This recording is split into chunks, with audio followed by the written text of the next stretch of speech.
All right, boys. Made some moves in the portfolio the other day, so figured I'd make a little video here and kind of explain my thoughts because I recently sold all my Canadian energy companies to buy Latin American oil companies in Colombia and Brazil. So we'll start off here with Parex Resources, um, trading at 2.83 price to earnings, and it's got a nice 7.35% dividend. We got EV to EBITDA of 2.34. It has no debt and 38 million in the bank, so we like to see that, no debt. You can also see here that it's been reducing its share count by about 5 to 10% a year. And since 2019, Parex has reduced their share count by around 32%. So we like to see it. And then return of capital is right around 30%. So that's the company's ability to recycle money within the company and generate more cash flow. So everything is really good here. It's buying back the shares like crazy, and it's cheap as can be. The reason it's cheap is probably because geopolitical reasons. Just in Colombia, they got some issues with some of their production getting shut in because of protests. But if it trades this cheap and they're buying back the shares like this, I think we're going to be good in the end. All right, we got PBR here. Trades at 4.12 price to earnings, and it's got almost a 17% dividend. We like to see. Got 2.7 EV to EBITDA. It's got 47 billion in debt. Share count's pretty much flat on this one. This one doesn't do any buybacks. Pretty much just pumps all the money out into a dividend for us, and it's got a pretty high return on capital. So it's recycling its money well back in the company. All right. Now these are the two that I like. Now we'll go to the Canadian companies, and they're just not as good, in my opinion.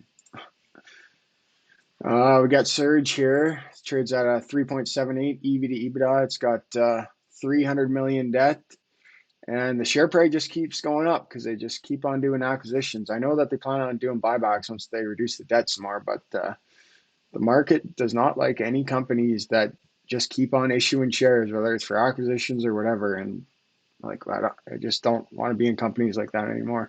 Return on capital is decent, but pays a 7.44% dividend, which you like to see. But if the share count's not going down, like some of the other ones I was showing you, the market it just isn't going to like it because no one wants these oil stocks except us oil investors. So we need the companies to start buying back the shares with the cash flow. All right, we got Athabasca here. Price to earnings is 6.77. It doesn't pay a dividend.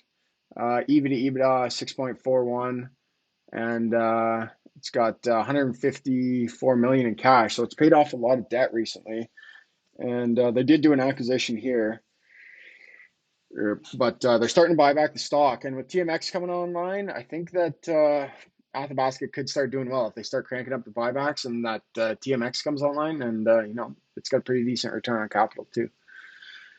Okay, let's go to Synovus here. All right. Synovus is trading at a 10 PE or so. It's got an EV to EBITDA of 5.92. It's got almost 9 billion in debt. They're buying back a tiny bit of shares, but nothing really. Return to capital is right around 10%. Like I know that they've had some issues with their downstream assets, so they might once they get those stuff figured out, they might be able to crank up the buyback a bit more. But unless I really start to see them buying back their shares like crazy, I just don't really want it. All right, let's go to Mag. Mag 5.76 EV to EBITDA, got about 1.4 billion in debt. Mag has been buying back shares decently, a little bit, and return to capital is okay. Trades at a high price to earnings relative to like the Latin American ones. Probably do well if TMX gets online and they start buying back the shares, but yeah. All right, CNQ. CNQ's pretty much got it trades at the highest multiples out of any oil company, but rightfully so. They got the best assets, they got the best management, but it also trades expensive, so like a 13 PE. So it's a good company, good assets, but just trades a little too expensive for my liking. They got 12 billion in debt. See, they have been reducing their shares lately. And the return of capital is right around that 14%. All right, let's go to Whitecap. All right, Whitecap trading at a price to earnings of 5.77. See, they got a lot of natural gas too, so lots of this is kind of going to be you don't want companies with natural gas right now. Dividends is 8.5. 1.2 billion in debt. Share count flat. Return on invested capital, it's okay, but it's not like the lots of the Latin American ones. So um, yeah, OBE. All right, OBE's got EV to EBITDA 2.8. It's got 235 million in debt. They have paid off a lot of debt recently, and they have started buying back the shares. And it's got a high return on invested capital, so it is decent. And if they really crank up these buybacks, I could see OVE doing well. But I still like my Latin American companies more. CPG, they got a lot of natural gas production as well, which I don't really like.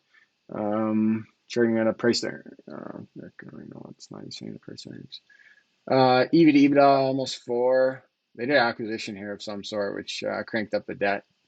I don't like companies where they just keep on putting on more debt like this, but they are buying back the shares, and yeah. All right, Tamarack Valley here. We got turning at the EV to EBITDA 3.44. They got 1.2 billion in debt.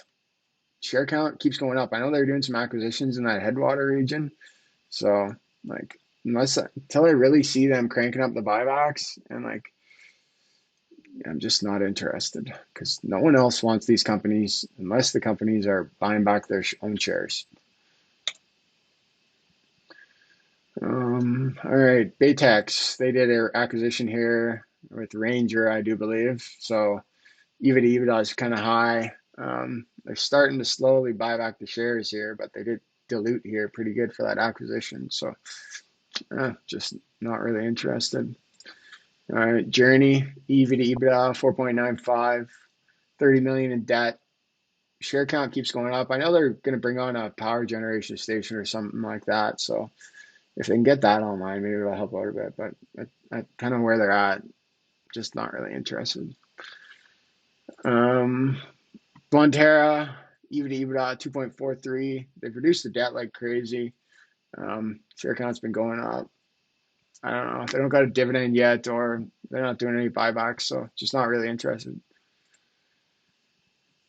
In play oil, EV to EBITDA 3.11. It's got a 8.26% dividend, which is all right. Um, yeah, debt to 43 million. Shares aren't going down, not really doing buybacks. So I know they got a lot of natural gas production too, which, half of it. So not really interested in that one. So just going to circle back to Parex Resources and why it's my favorite. You're getting a 7.35% dividend while they're buying back 5 to 10% of the float a year, and they trade at a 2.83 price earnings. No debt, 40 million cash.